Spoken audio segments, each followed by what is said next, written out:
দেখবেন যে একটা ছেলে মার খাচ্ছে, তাতে মানুষ কেন খুশি হচ্ছে? আগে রিক্সায় উঠতে পারতো না রে ভাই, ফেরি অর্ধেক রাস্তায় চলে গেছে, ফেরি কি ফেরত নিয়ে আসে?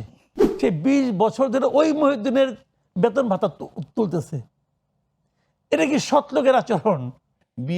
এনসিপি বলতে কিছু নাই, যেটা আপনি বললেন, তেমন কোনো অস্তিত্ব তাদের নাই। তাহলে তাদের তো হারানোর কিছু নাই। কিন্তু যার হারানোর কিছু নাই সে যদি এই ভিক্টিমাইজ হয়, তাতে গেইন করবে কে? যার উপরে হামলা হচ্ছে সে গেইন করবে, নাকি হামলাটা যারা করছে তারা গেইন করবে? দেখেন, লজিক্যালি যারা হামলা করছে তাদের গেইন করার কোনো কারণ নেই। মানুষ, আপনি দেখবেন, আপনি যে এনসিপির যে মারামারি ঘটনাগুলি যখন নাকি পত্রিকায় আসে অথবা যখন সোশ্যাল মিডিয়ায় আসে, ভিডিও টিডিও অনেকগুলোতে আসে, এবং এই ভিডিওগুলো দেখলে অন্য যে কমেন্টগুলো আছে, আপনি যদি কমেন্টগুলো যদি পড়েন, দেখবেন যে একটা ছেলে মার খাচ্ছে, তাতে মানুষ কেন খুশি হচ্ছে? এই জিনিসটা এনসিপিকে আমি বলবো, ভাই আপনারা এগুলো দেখেন, দেখে উপলব্ধি করার চেষ্টা করেন যে আপনারা একটা সম্ভাবনাময় দলকে কোথায় নামায় নিয়ে গেছেন। ওই দলকে কিন্তু আমরা নামাই নাই, ওনারা নিজেরাই নামাইছেন।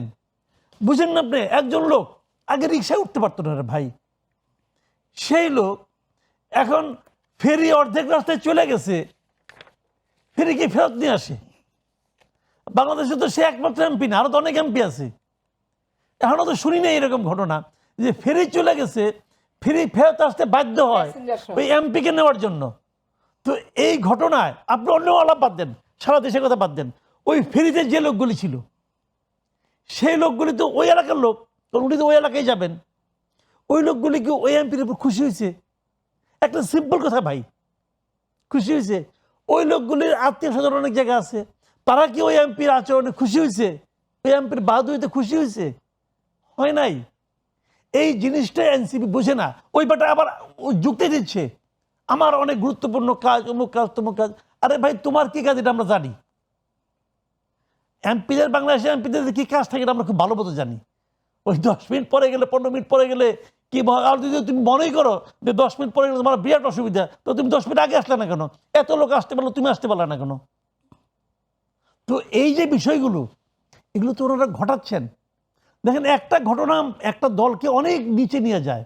যেমন আমি একটা এক্সাম্পল দিয়ে বলি আপনাকে, এই জামাতে ইসলামী সৎ লোকের শাসন কায়েম করবে, তাই না? আমি আপনাকে সিম্পল 2টা ঘটনা বলি। একজন এমপির ঘটনা, এটা নিয়ে তো আলোচনা করলেও তো মানে অস্বস্তি লাগে, আলোচনা করলাম না। তো এটা কিন্তু সৎ লোকের নমুনা না। মাঝখানে আগে দেখলাম ভোলায় এক ঘটনা ঘটছে, জামাতের ওখানকার ভোলার কি তজিমুদ্দিন কোন থানায় এক ভদ্রলোক, উনি জামাতের ওখানকার সাধারণ মহাসচিব আর কি, হ্যাঁ, সেক্রেটারি জেনারেল, ওখানকার সেক্রেটারি সে, তার নাম মোহাম্মদ মহিউদ্দিন। ওইখানে সে মাদ্রাসার টিচার। ওই মাদ্রাসার একজন জুনিয়র টিচার ছিল, তার নামও মহিউদ্দিন। ওই জুনিয়র টিচার মারা গেছে আজকে 20 বছর আগে। এই 20 বছর ধরে ওই নাম নিয়ে যা যা ডকুমেন্ট সব জাল করে সেই 20 বছর ধরে ওই মহিউদ্দিনের বেতন ভাতা তুলতেছে। এটা কি সৎ লোকের আচরণ? আচরণ না তো। এই ঘটনাগুলো কিন্তু দেখেন, আমি কিন্তু বেশি ঘটনা বইনি, 2টা ঘটনা বলা, এরকম হয়তো 2-3টা ঘটনা আছে যে নাকি আপনি পাবেন। তো এখন এই দলটা এত কষ্ট করে এই পর্যন্ত আসছে, তারা তো কষ্ট করে আসছে রে ভাই, এটা তো একটা ক্যাডার ভিত্তিক দল, কিন্তু অনেক কষ্ট করে এই পর্যন্ত আসছে। সেই দলটার ইমেজ কোথায় গিয়ে দাঁড়াইছে এই 2-3টা ঘটনার কারণে। তো আর এই দলটা মাত্র যাত্রাই শুরু করছে, ঘটনার প্রভাব ঘটতেছে যে আগে কি ছিল এখন কি আছে, আগে কি দেখতাম এখন কি দেখি। একজন লোক বলতেছে যে আমি তো সেই ছোটবেলা থেকে 15-16 হাজার টাকা দামের স্নিকার্স পরি। সে বলতেছে আর কি, ভাই তুমি কি করতা? তোমার বাপ কি জমিদার ছিল? ভাই আমি সারা জীবন আমি সাংবাদিকতাই করি আজকে 35-36 বছর, এবং আমি সারা জীবন ভালো ভালো চাকরি করছি। আমার জীবনে খারাপ চাকরির উদাহরণ নাই। আমার সম্বন্ধে খবর নিয়ে দেখেন, 12-13টা চাকরি করছি, সব জায়গায় ভালো ভালো চাকরি করছি, আমার সমবয়সী ভালো। আমি এখন পর্যন্ত 15-16 হাজার টাকার কেস পড়ার সাহস, কিনারই সাহস, দাম করারই সাহস পাই নাই।